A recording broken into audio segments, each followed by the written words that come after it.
भूषणाचा जो छंद होता, भूषण असं म्हणतोय, दख्खन केसब दुग्ग जिती, दुग्ग म्हणजे दुर्ग, दख्खन केसब दुग्ग जिती दुग्ग सहार बिलास, शिवसेवक शिव गढपती कियो रायगड वास.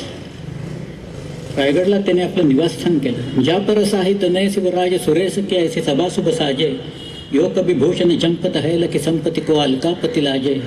ज्यामध्ये तीन लोक दीपती ऐसो बडोगड राज विराजे, वारी पतालसी माच मही अमरावती की छबी ऊपर झाजा. अमरावतीची छबी असेल असं ते वर्णन केलंय. पण ह्यांनी जे केलंय ते बाळा कोलटकर असं म्हणतायत, जटा बांधुनी नटली धरणी,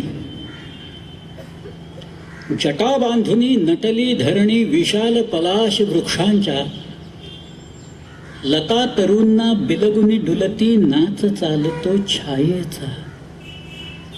कुठे बांधल्या जलाशयावर जिना शोभतो दगडांचा, विहार चाले त्या पाण्यावर, चक्रवाक कधी हंसांचा. कोठे चंदन कुठे चमेली, गंध दरवळे चाफ्याचा, लवंग वेली कुठे वेलची, लक्षण पुरतो संख्येचा. चंद्रमुखींच्या सवेच जेव्हा चंद्र उगवतो पूर्वेचा, असे वाटते कमल फुलांनी जन्म घेतला आजच उदरी गंगेच्या.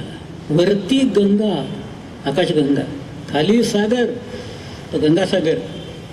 वरती गंगा, खाली सागर, वरती तारे, येथे कमळे, वरचे तारे खाली येती, प्रतिबिंबांना रूपे पडती.